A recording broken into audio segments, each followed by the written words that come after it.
Sí, hay un tema que es importante, que es el siguiente. O sea, ¿cuál es Juan Pablo hablaba justamente cuál era el papel de los estados dentro de la economía y cuál sería el marco institucional que tendrían que dar los gobiernos justamente en cada uno de sus periodos, ¿no es cierto? O sea, para esto es fundamental y necesario que exista política de largo plazo. Cuando hablamos de política de largo plazo, es que cuando nosotros hablamos de comercio internacional no podemos hablar por 4 años, ¿no? Y que dentro de 4 años viene un nuevo gobierno y cambia el papel del Estado. O sea, hay políticas que tienen que ser políticas de largo plazo y que tienen que ser políticas de Estado, no de gobierno. Esa política de Estado tiene que haber una madurez en la clase política. ¿Para qué? Para poder fijar esas políticas de largo plazo y que hacen justamente a la integración de las empresas dentro del comercio internacional. O sea, las empresas que tengan en cuenta lo siguiente. Cuando las empresas, por ejemplo, en el caso de Argentina, una empresa líder y acostumbrada al comercio internacional es Arcor, ¿sí? Arcor es una corporación argentina que tiene la producción de productos, caramelos, dulces, sí, etcétera, toda la parte alimenticia hacia el exterior y fue ganando justamente a través de competitividad, buena calidad de productos, etcétera, etcétera. Ahora, ¿qué pasa? Arcor tiene que luchar no solamente con... No tanto la competencia interna, porque prácticamente es muy poca la competencia interna, pero sí tiene que sus intereses, y bueno, cuando entra una compañía grande, evidentemente cada uno quiere seguir conservando su propio mercado, a nivel internacional estoy hablando, ¿cierto? Ahora, ¿qué pasa? Si ustedes encuentran que las corporaciones nacionales no solamente tienen que luchar contra los grandes players internacionales, sino tienen que luchar contra la política de Estado, es una cosa bastante difícil. ¿Y por qué me refiero a esto? Me refiero por lo siguiente. O sea, ustedes, como primera medida, acuérdense que cuando nosotros habíamos analizado economía política 1, decíamos que, desde el punto de vista de la macroeconomía, se tenían 4 objetivos básicos a contemplar. O sea, el primero era que tenía que haber crecimiento económico, las cosas tenían necesario que exista un crecimiento, un PBI siempre que podía estar entre 3, 4, 5, hasta el 7 u 8 que en su momento tuvo China.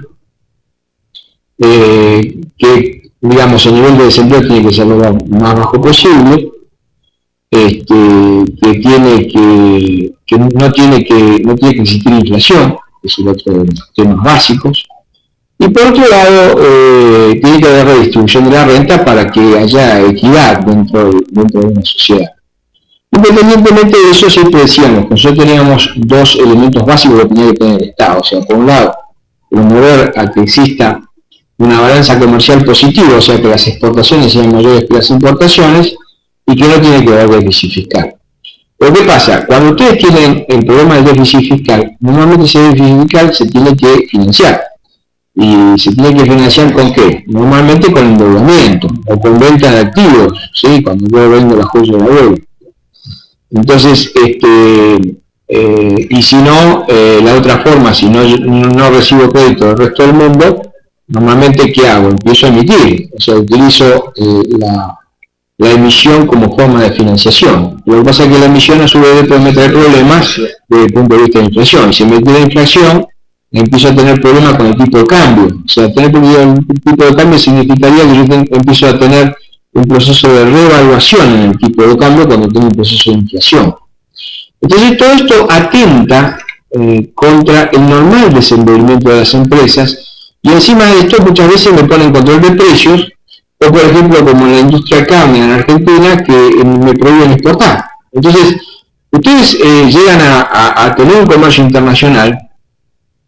El comercio internacional, lo mínimo que le pide a alguien que le va a comprar algún producto, algún bien y servicio del resto del mundo, que existan políticas serias. Políticas serias que significa que yo tengo que hacer, supongamos de que yo sea una cadena de restaurantes o una cadena de supermercados en Brasil o en los Estados Unidos y un frigorífico de acá se compromete a exportar tanta cantidad de toneladas de carne por año. Pero resulta de que en el medio existe un problema de inflación, porque el gobierno entonces empezó a emitir más, y como hay inflación, la gente no puede, los precios empiezan a aumentar, los salarios no están acordes, entonces el gobierno le pone un límite a precios, precios máximos a los precios, entonces productos de primera necesidad. Entonces dice, bueno, entonces la carne no puede ir para el resto del mundo, sino que se tiene que quedar acá. Entonces para esto prohíbo la exportación. Entonces, a partir de ahí yo corto, y eso me trae problemas en que mi balanza comercial empieza a tener problemas de déficit. Entonces voy a tener que empezar a tener más importaciones que exportaciones. O sea, esta situación es la que uno tiene que tomar en cuenta. O sea, que ustedes como licenciados en ciencia política tienen que comprender cuáles son, cómo se toman las decisiones en el mundo empresarial, en el mundo de la política del Estado, ¿sí? Para saber que tiene que ayudar, tiene que complementar al sector privado para, digamos, enfrentar un mundo muy complicado. O sea, hoy por hoy los países tratan de quedarse, digamos, luchan codo a codo las empresas con los estados para ganar mercados. Para ganar mercados tiene que actuar en forma, o sea, no puede haber dentro de los mismos países problemas o guerras entre los gobiernos y los productores, o entre los industriales y los obreros. No, acá tiene que haber una coordinación para ganar mercados y tener política de largo plazo, para lo cual tiene que haber estabilidad, no puede haber inflación, tiene que haber una política seria, institucional, que haya seguridad en cuanto a nivel de inversión. Todo eso hace justamente lo que habla Porter en su diamante, y el apoyo que tiene que tener el Estado en el conjunto de la sociedad. ¿Qué sería más o menos? Perdón, por favor, aparte justamente sí, justamente era el vértice que faltaba determinar, y era justamente en cuanto a la estrategia y de estructura de la rival empresarial, cuando hablaba de Arcor. Exacto. ¿No? Acá Estela habla de la tasa de baja de desempleo fundamental. Sí, claro. Estamos hablando de una tasa del 5 o del 6%, que sería el desempleo natural, ¿cierto? O sea, ¿qué pasa? Pero hay países como el caso de España que tienen una tasa del 25%. Está totalmente desfasado. Claro, totalmente. Este es un poco la historia. La idea, y justamente de que esos indicadores macro estén estabilizados, que haya seguridad, que haya credibilidad para el inversor. Exactamente. Y es interesante también tener en cuenta que el papel, qué papel juega el azar dentro del diamante, porque también la suerte, en el caso, bueno, podemos citar el caso de Argentina con el precio de los commodities, y puntualmente de la soja, que hoy en día representa prácticamente, yo según estimaciones que he visto, que casi más del 40% del PBI está relacionado directo o indirectamente, porque de allí también está el biodiesel, están las aceites, importantísima para nuestra economía. Imaginémonos dos cosechas malas de soja, que no ocurra, pero realmente eso implicaría un reajuste importante en nuestra economía. Ese es el papel del azar. Y en muchos aspectos también tiene que ver con las innovaciones en el campo de la tecnología. También el que no está ignorando, el que no está investigando, queda fuera del mercado. Y así creo que hay cantidad impresionante de empresas que han sucumbido ante la competitividad. No han podido ser justamente competitivas. También el papel del gobierno tiene que ver con el cuidado de los recursos naturales, ¿no es cierto? Así como promociona y debe incentivar a la competencia, también tiene que de alguna forma,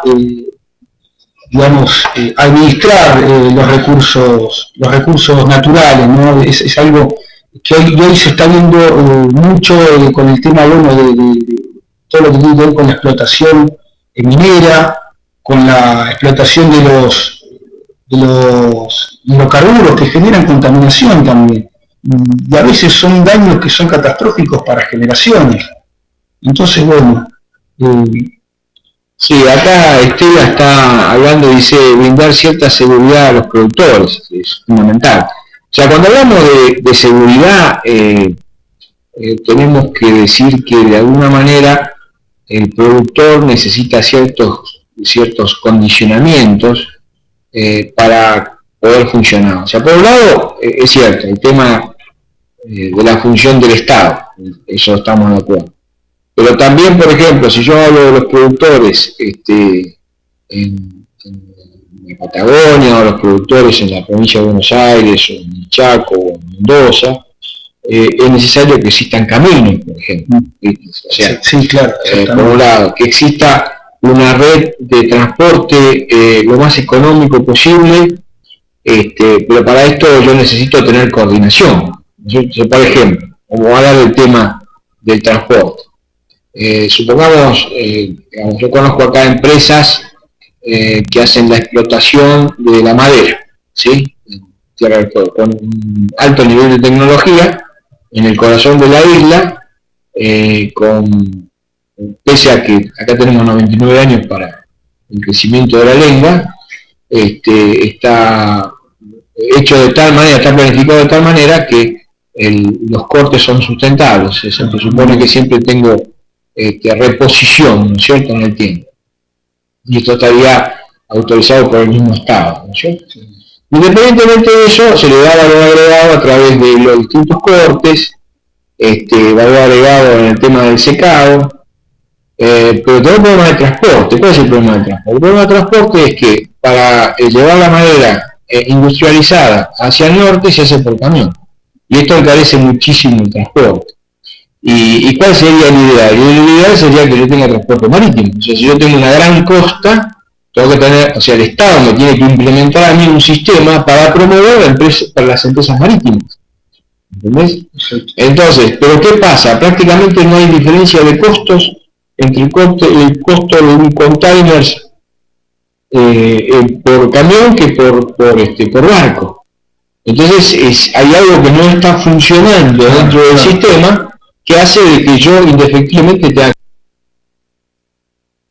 que ir al camión. No puede ser. O sea, digamos, el nivel de costos de un camión en escala económica tendría que ser distinto. Claro. Digamos, llevar un barco de container es algo lo mismo que traer un solo camión. Claro, ocurre la ineficiencia, porque justamente en vez de utilizar un medio de transporte. Claro. Por eso cuando nosotros hablamos, digamos, recordemos bien el tema este. O sea, digo, bueno, ¿cómo soy competitivo? ¿Sí? Primero tengo que ser productivo. O sea, tengo que producir la mayor cantidad de bienes y servicios con la menor cantidad de factores de producción. Número uno.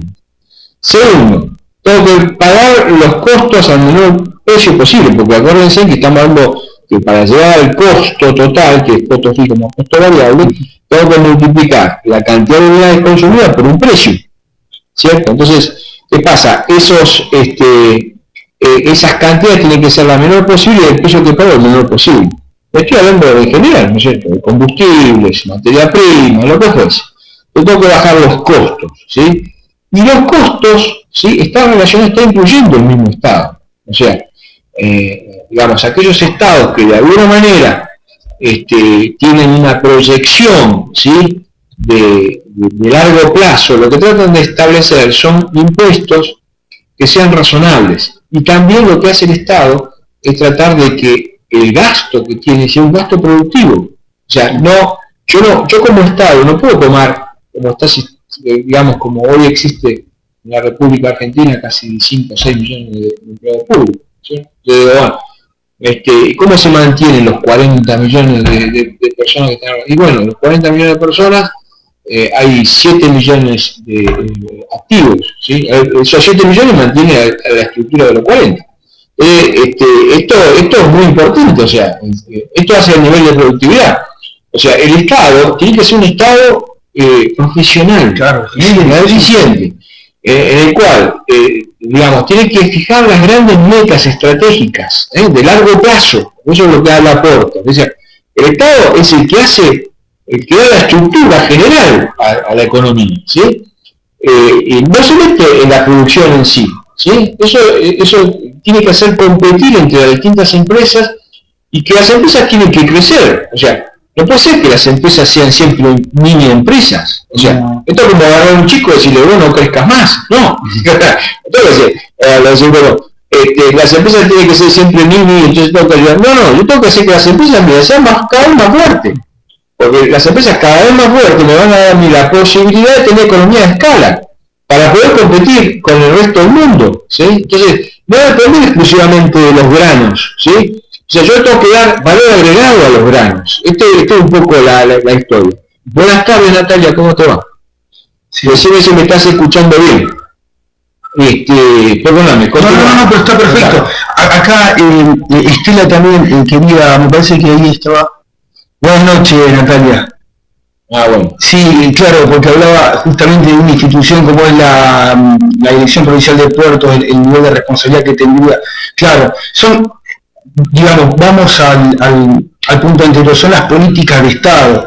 En todo caso, bueno, quizás planteándolo desde el sector del gobierno provincial, bueno, sí va a tener cierta incidencia en la Dirección Provincial de Puertos en el aspecto de que, supongamos, se realice una obra para ampliar el calado, para ampliar el muelle, para que tenga, bueno, por ejemplo, para que puedan acercarse cruceros de mayor escala, ¿no? Pero sí, las políticas, digamos, se centralizan en una escala superior, ¿no es cierto? Se determinan a partir del gobierno. O sea, si nosotros vamos a hacer un análisis de lo que sería la Dirección de Puertos en nuestra Tierra del Fuego, digamos, uno de los problemas más graves que tenemos nosotros es el tema denominado en el sur, en el Atlántico Sur, es que Ushuaia está casi considerado como un puerto sucio. ¿Qué significa puerto sucio? No quiere decir que esté sucio el puerto, sí, sino que es un puerto caro, Entonces, ¿y por qué es un puerto caro? Porque normalmente cuando se fijan las tarifas, se fijan en forma unilateral, de acuerdo a la estructura de costos que tiene el país. Entonces, y sobre todo en Tierra del Fuego, los costos son mucho más altos. Entonces, ¿qué pasa? Nosotros tenemos un problema de que, por un lado, de que la mayoría de los buques están tratando de elegir Punta Arenas, por un lado, sobre todo aquellos los buques científicos, y aquellos que no tienen otra alternativa vuelven acá y pagan un costo más caro. Pero en el momento que tengan otra opción, como por ejemplo las Malvinas, ¿sí? En este caso, que los ingleses no están haciendo competencia, o que los chilenos comiencen a apuntalar Puerto Williams, entonces ahí vamos a empezar a tener problemas. Ya muchas empresas de estibadores comenzaron a tener problemas de inserción laboral, entonces empiezan a despedir a consecuencia de que las tarifas para manejar todo el tema de carga y descarga son muy caras y por lo tanto son menos la cantidad de buques que están acá. Sí, es muy competitivo. Exactamente. Entonces, ¿qué pasa? Muchas veces el tema es, por un lado, por la falta de inversión de las mismas empresas, pero también las empresas no quieren correr riesgo de invertir y después no poder recuperar la inversión a consecuencia de que existen desfasajes entre los precios. Entonces, si llega un momento determinado de que los precios en Argentina empiezan a aumentar muchísimo y ustedes mantienen el tipo de cambio fijo y para poder mantener la estructura económica se ancla el tipo de cambio, nosotros empezamos a tener una apreciación en el tipo de cambio, sí, que por más que yo sea recontra eficiente, si tengo un tipo de cambio apreciado, no existen posibilidades de que las empresas sobrevivan. Hoy uno de los problemas más graves que tienen las empresas en la Argentina son las economías regionales. Las economías regionales han quedado totalmente desfasadas y han perdido un mercado que cuesta muchísimo el comercio internacional después recuperarlo, a consecuencia de una mala política macroeconómica por parte del gobierno. Sí, está. Acá dice Sebastián, dice vamos por Estela, dice, ¿por qué hará que la economía pueda competir a nivel mundial? En el aspecto de abaratar costos de transporte, las tarifas de puertos son elevadas. Exactamente, bueno, un poco lo que estuvimos hablando, ¿no es cierto? O sea, Argentina, estamos lejos de todos los mercados. Por lo tanto, una de las políticas básicas, y que esto sí es responsabilidad del Estado, es de qué manera yo puedo bajar los costos para que mis productos se abaraten en los mercados. Yo tengo que vender, digamos, el ideal para el comprador del resto del mundo es que yo le ponga un precio SIG. O sea, cost insurance rate. O sea, que yo le ponga un puerto de destino. ¿Está? Pero para lo cual yo tengo que tener costos competitivos de flete y de seguro. O sea, tengo que tener grandes empresas aseguradoras argentinas, grandes empresas de fletes argentinos, o en su defecto, hacer convenios con empresas. O sea, el tema del transporte tenemos casi una clase para hablar, ¿no? Porque es muy, muy interesante. O sea, se habla muchas veces de los precios de competencia. Precios de competencia es que yo puedo llegar a abaratar costos con fletes muertos. Es un poco lo que sucede con los camiones cuando vuelven vacíos. Claro. Entonces se puede trabajar de una forma distinta, pero tiene que haber políticas de Estado a largo plazo. Esto no surge así de la noche a la mañana, ¿no? Sí. Después Sebastián dice, pero un primer paso a la creación de empresas grandes y competitivas sería la posibilidad del surgimiento de una gran cantidad de pymes que compitan. Exactamente, sí señor, sí Sebastián. O sea, vos necesitas, digamos, en las empresas, las empresas nacen, se desarrollan y mueren, son como ciclos eternos, ¿no? Entonces, lo que sucede que para que las empresas nazcan es necesario tener incubadores de empresas. Incubadores de empresas significa que muchas de las empresas no tienen estructura, necesitan apoyo logístico, estrategias de empleo, necesitan costos de cargas sociales bajos, ¿sí? Necesitan tener mayor tecnología, que una unidad sola no lo puede hacer. Entonces muchas veces el Estado ¿qué hace? Hace incubadores de empresas, o sea que prestan, sobre todo en los parques industriales, prestan una serie de servicios adicionales a las empresas para que las empresas se desarrollen. Las empresas, una vez que se desarrollan, a partir de ahí ya tienen la obligación de comenzar a, digamos, el adolescente ya llegó a una edad determinada que empieza a hacer. Sí. Y después se le hace el seguimiento. Claro.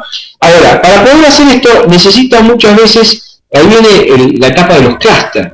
Exactamente. O sea, bueno, ¿yo cómo puedo hacer para que esta empresa pueda tener competitividad, que pueda tener economía estable y demás? Ahí el Estado tiene que pensar alternativas de que esta empresa se pueda, digamos, entrar, integrarse, ¿no es cierto?, a un encadenamiento productivo. Exactamente. Sí. ¿Para qué? Para tener un mayor agregado. Digamos, recuerdo el ejemplo de los vinos californianos, como clúster productivo, ese es como clúster productivo, pero vayamos uno más cerquita. Uno más cerquita que fue en Chubut. Ese sí, en Chubut, por ejemplo. Uno de los encadenamientos básicos productivos fue que dio mucho éxito en Chubut, donde se hizo un encadenamiento productivo entre los productores de ganado ovino, ¿sí? Por la lana, la parte de la lana. Que hubo lavaderos de lana que se unieron al encadenamiento productivo, hilanderías, ¿sí? Tejedurías y textiles que llegaban a hacer la prenda, ¿sí? Inclusive diseñadores que hacían ya el diseño para esas prendas. Claro. Y una trading de comercio exterior que se dedicaba a la comercialización y al comercio exterior. Entonces, vos convertís una tonelada de lana, la estás vendiendo por unidades producidas con diseño en el comercio exterior. O sea, vos todo ese encadenamiento que después digamos, ese mayor valor agregado se repartía entre las distintas cadenas de producción de acuerdo a la integración que había y el esfuerzo que tenían cada uno de ellos. Esos encadenamientos empezaban a tener sus resultados. Lo que pasa es que muchas veces no llegan a tener éxito porque las políticas macroeconómicas no ayudan. O sea, yo no puedo tener no puedo tomar un compromiso por 5 años para proveer X cantidad de prendas, pullovers o lo que fuese de lana especial de la Patagonia, si yo tengo un tipo de cambio revaluado, que los costos me aumentan de tal manera que después no puedo cumplir porque los costos no me dan. Entonces ahí comienzo a tener problemas justamente de competitividad. O sea, como decíamos, yo, digamos, tengo 3 elementos para ser competitivo. Ser productivo. Supongamos que el encadenamiento es productivo. Bárbaro. El segundo punto, los costos son bajos. Pese a que hay inflación, los costos son bajos. Pero un tipo de cambio competitivo, que en este caso tendría que ser totalmente depreciado comienza a ser apreciado porque los precios internos en su conjunto empiezan a aumentar y me anclan el tipo de cambio, porque el gobierno necesita emitir mucho por sus compromisos de corto plazo y para obtener votos en la próxima elección, y yo que estoy pensando en 10 años, no puedo porque la inflación me comió prácticamente toda la estructura. Ese es, digamos, uno de los temas y los puntos fundamentales. Por eso acá cuando Sebastián dice, el primer paso de la creación de empresas grandes y competitivas será posibilitar un surgimiento de una gran cantidad de pymes competitivas. Exactamente, el Estado tiene que ayudar. Y después recuerdo una cosa que es fundamental. Para que las empresas y las corporaciones, sobre todo las corporaciones, puedan sobrevivir en el tiempo, se necesita dos temas fundamentales. Uno es la investigación y otro es el desarrollo. Investigación y desarrollo. O sea, las empresas pueden sobrevivir siempre y cuando puedan tener una investigación dedicada a la creación de nuevos productos o fortalecimiento de productos que ya están en el mercado. ¿Qué le decía, qué sé yo? El caso del iPad, el caso de Samsung, la innovación. Constantemente yo estoy agregando valor y estoy vendiendo un producto cada vez, entonces yo creo el mercado, ¿sí? Pero para esto necesito tener un gran nivel de inversión. O sea, yo tengo que en investigación y en desarrollo tengo que invertir quizás el 40% de mis utilidades, y las voy reinvirtiendo y esto me va dando un mayor resultado, que a su vez tiene que competir contra los grandes players, supongamos en el caso de Samsung, tiene que competir contra Hitachi, con un montón de empresas tecnológicas, ¿cierto? Y un caso también interesante que vamos a ver también este año, digamos, en este ciclo, es el modelo de Toyota. Claro, y cómo la misma empresa incentiva a la innovación, haciendo partícipe de las utilidades, ¿no?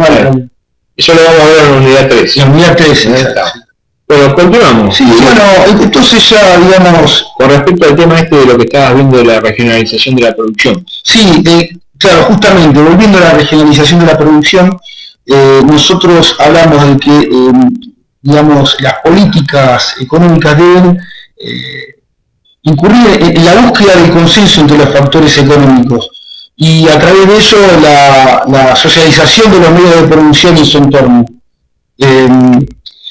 Esa regionalización, bueno, deben participar activamente los productores y tal como lo planteaba Sebastián y el profesor Silva, justamente es a partir del crecimiento que digamos de la industria a través de una gran cantidad de pymes, pero no hablamos de pymes aisladas, sino hablamos de pymes concentradas, organizadas y que de alguna forma estén dentro de lo que se considera una región o un clúster productivo. Hace un instante dimos la definición de clúster. Según Porter, bueno, que es un grupo geográficamente próximo de empresas que están interconectadas e industrias asociadas en un sector particular y están vinculadas por características y complejidades comunes. Esa regionalización, bueno, tiene que ver cuando habla justamente de las características y complejidades comunes, pueblos justamente con esas condiciones comparativas que también habla Ricardo, en la cual, por ejemplo, el agro en Argentina, ¿no? Que es la industria fundamental porque justamente las condiciones climáticas así lo posibilitan. Pero es interesante destacar que la escasez relativa de algún recurso no es necesariamente desventajosa. O sea que se puede estimular una mayor innovación en las empresas.